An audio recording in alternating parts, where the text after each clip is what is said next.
नमस्कार, मैं हूं साक्षी मिश्रा। भारत 24 के डिजिटल प्लेटफॉर्म पर आप सभी का स्वागत है। इस वीडियो को अंत तक जरूर देखिएगा क्योंकि इस वीडियो में आपको निपा वायरस से जुड़ी हुई सारी जानकारी मिलने जा रही है। दरअसल केरल में एक बार फिर से निपा वायरस का संक्रमण फैलना शुरू हो गया है। इस वायरस से अब तक कुल 2 लोगों की मौत हो चुकी है। इन दोनों लोगों की मौत के बाद सरकार भी अब अलर्ट मोड पर है। आगे बढ़ने से पहले जान ले कि आखिरकार निपा वायरस क्या है, ये फैलता कैसे है, ये कितना खतरनाक है और इसके लक्षण क्या है और इससे बचे तो आखिर बचे कैसे। तो निपा वायरस का सबसे पहला मामला साल 1999 में मलेशिया के एक गांव सुनगई निपा से सामने आया था। अब इसी कारणवश इस वायरस का नाम निपा रख दिया गया।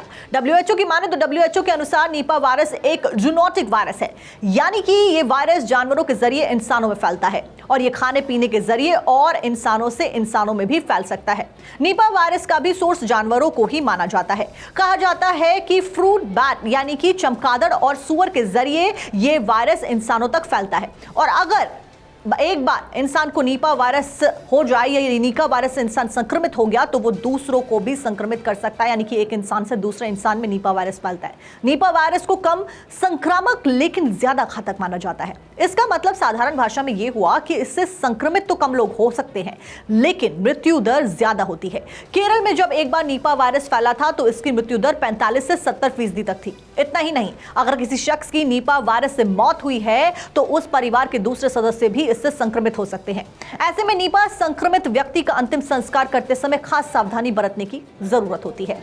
जैसा कि हम सब ने कोविड-19 में देखा था कि किस तरीके से वायरस फैल रहा था। अगर कोई शख्स निपा वायरस से संक्रमित है तो उसे तेज बुखार, सिरदर्द, सांस लेने में तकलीफ, गले में खराश और एटिपिकल निमोनिया जैसे लक्षण दिखाई पड़ेंगे। वहीं अगर स्थिति ज्यादा गंभीर रही तो इंसान इंसेफेलाइटिस का भी शिकार हो सकता है और 24 से 48 घंटे में कोमा में जा सकता है।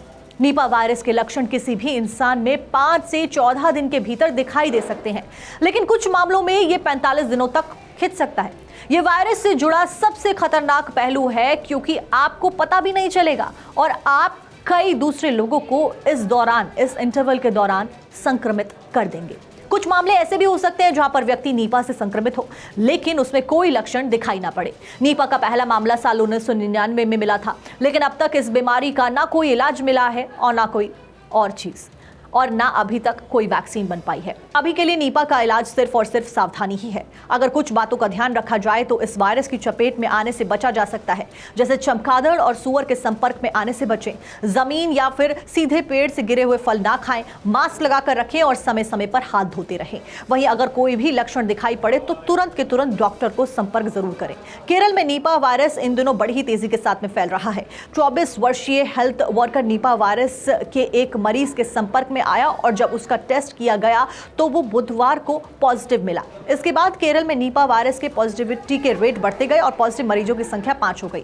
निपा वायरस के संक्रमण को रोकने के लिए राज्य सरकार ने कंटेनमेंट जोन और कई सारी पाबंदियां लगा रखी हैं। केरल के स्वास्थ्य मंत्री वीना जॉर्ज ने बताया है कि अब निपा वायरस के पॉजिटिव मरीजों के संपर्क में आने वाले लोगों की लिस्ट में 700 लोग हैं और इसमें 77 लोग हाई रिस्क कैटेगरी में हैं। तो आप भी सावधानी बरतिए और सतर्क रहिए, सावधान रहिए। निपा वायरस की चपेट में आने से खुद को बचाइए। ऐसे तमाम जानकारी के लिए भारत 24 को देखते रहिए।